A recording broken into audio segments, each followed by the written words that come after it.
Are you an entrepreneur, small business owner, or consultant looking to boost your authority, influence, and impact?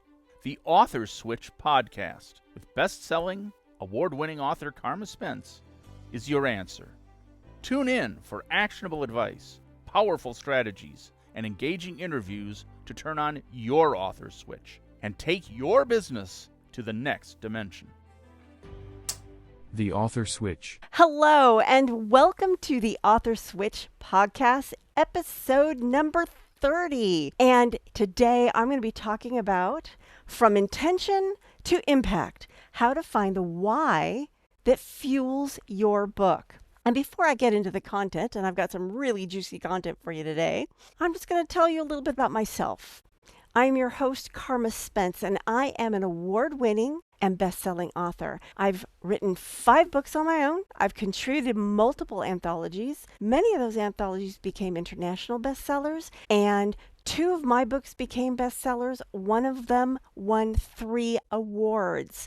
And I'm also certified in book marketing and in the Storyway method. So, one of the things I've learned in writing all those books and helping my clients is that there are 3 things that need to be in place in order for a book to even hope to be successful. And those 3 things are your intention, your target market, and the message that bridges the 2. And that's basically what I'm going to be talking about tonight.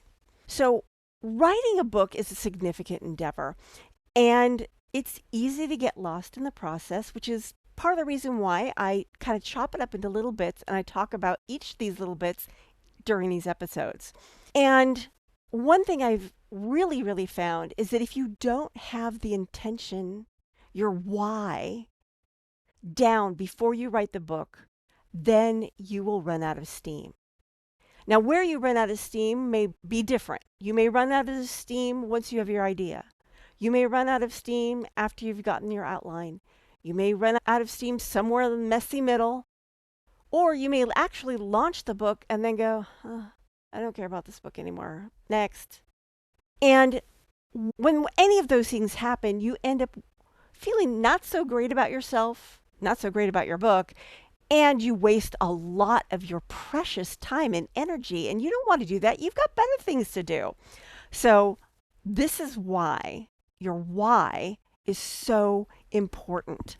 It represents a deep-rooted purpose and driving force for your book. And I am looking at notes because I want to make sure that I cover everything I had intended to cover for you today. So the reason why having a strong and meaningful purpose, I've already sort of alluded to. It gives you focus, it gives you direction, and it gives you a sense of fulfillment throughout the writing process. It enables you to connect with your readers on a deeper level, and it helps you create that lasting impact that a book is meant to do. And of course, it helps you actually get from one point of the author's journey all the way to the end and beyond. So here's an example of a book that had a clear intention and made it and is still doing quite well. And that is Susan Cain's book, Quiet: The Power of Introverts in a World That Can't Stop Talking. When she was pulling together that book, she had an intention of challenging societal norms and assumptions in how it saw introversion and extroversion. Because even though the world is filled with about, depending on what survey you're looking at, about 50-50 introverts, extroverts. Some surveys show there are like 2/3 more extroverts. Some show that there's a small number more introverts. It doesn't matter. But when you look at it all, it really is about 50-50. And yet our culture, the world, is organized, is structured to favor the extrovert. And so she had this intention to change that. And her book has changed the way the world looks at introverts. So this is just an example of how having a clear intention can help you create a book that really has impact. Again, the three things that come together, there's a sweet spot in the middle. I like to think of them as circles. I guess you call that a Venn diagram. So you've got the intention of your book, you've got your audience for the book, and then you've got the message that is really bridging the two. And I'm going to go into each one a little bit more deeply now. So, first circle, discovering your intention. Now, in order to find this intention, I recommend that you spend some time in self-reflection, because this is how you're really going to tap into what that intention is, what that why is. And the reason, I've already gone into some of the reasons why this is important, but understanding your motivation, it helps you focus more on communicating that motivation. It helps you stay motivated to write and continue on your author's journey. And it also acts as a guiding light. It reminds you why you're doing it. Your why reminds you of your why. And it helps you stay tapped into the impact that you want to make and why it's important that you make that particular impact. So here's an exercise that you can do to help you tap into that why, to help you understand and deeply understand your intention for the book. So I recommend you get like a journal or a piece of paper, or even open up a Word doc and grab your writing implement of choice. If it's your journal, it may be a pen, maybe a pencil. If it's a Word doc, obviously your favorite keyboard. And I want you to answer this question. What impact do you hope your book will have on your readers? Let me say that again. What impact do you hope your book will have on readers? And I want you to consider multiple aspects of what kind of impact. So, what kind of emotional impact do you want to have? How do you want your book to make your readers feel? What emotions should they have when they're reading your book? Do you want to inspire them? Do you want to make them think deeply? Do you want to evoke certain particular emotions like empathy, joy, hope? What is that emotional resonance that you want to create for your reader? Second point, what kind of transformational impact do you want to make? What positive changes or transformations do you hope your book will bring about for your reader? Is there a particular mindset or behavior or perspective you want the reader to leave your book having?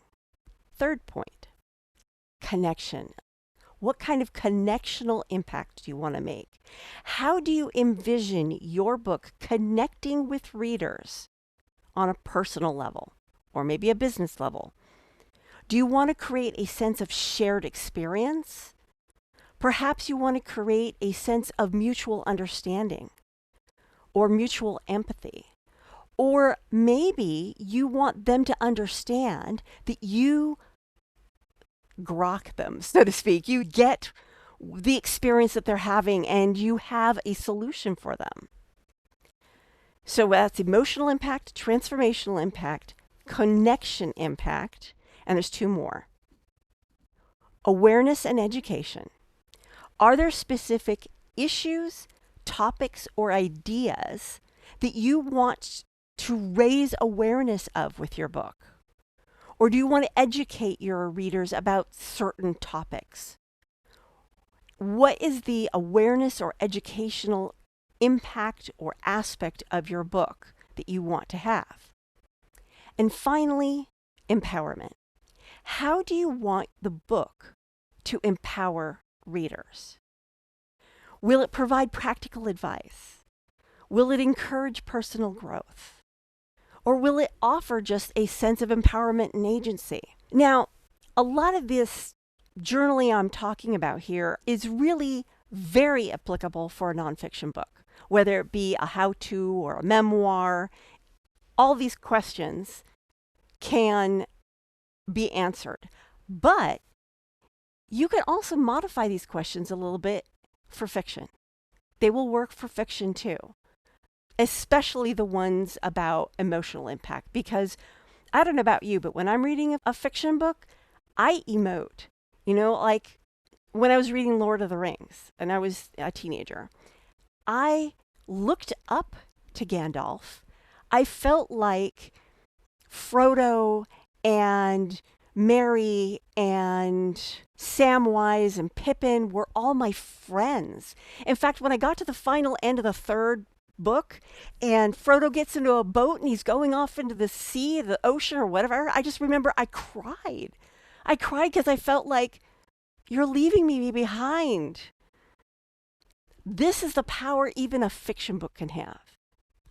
So think about those intentions. What intentions do you want your book to have? What do you intend for your readers to experience in all ways once they read your book?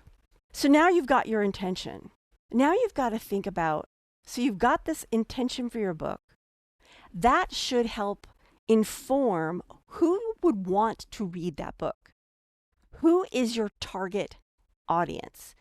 And you want to understand, why would your readers look for your book in the first place? Why would they want to read your book? What are they looking for that they think your book can deliver? Perhaps they're trying to relieve a pain, or maybe they're seeking some form of pleasure. So, for example, Lord of the Rings again. I was seeking escape. That's what usually fiction delivers, although it can deliver other things too. Think about, what is your intention for your reader, and why would they buy into that intention? Why would they pick up your book? Why would they start reading it? Why would they continue reading it? Why would they finish reading it? And why, if you really want to do bonus points, why would they recommend it to another person? To their friends, their family, their colleagues? Why would they recommend your book once they'd finished reading it? So now we've got the two main things. You've got your intention, you've got your target market. Now we need to build the bridge. What is the message of your book? This is what bridges the two. And your best book is going to be that happy place in the middle of the Venn diagram. So you need to have a connection between the intention of your book and your book's central message. The central message of your book should align with the intention you had for your book. They should match. And you need to communicate that message authentically so that it represents your purpose and conveys it to your readers effectively. Then you need to have a connection between your audience and your intention, your message. Make sure these align. And one way to help you find where these core themes and values that are driving your writing and connecting your audience and your intention to the content is to do there are several techniques that you can do this. So you want to identify your core themes and values so that you can infuse your book with your authentic message, with your authentic self, and with relevance. And you can uncover these essential elements through one of my favorite techniques, write an outline. I talked about it in the last episode, write an outline.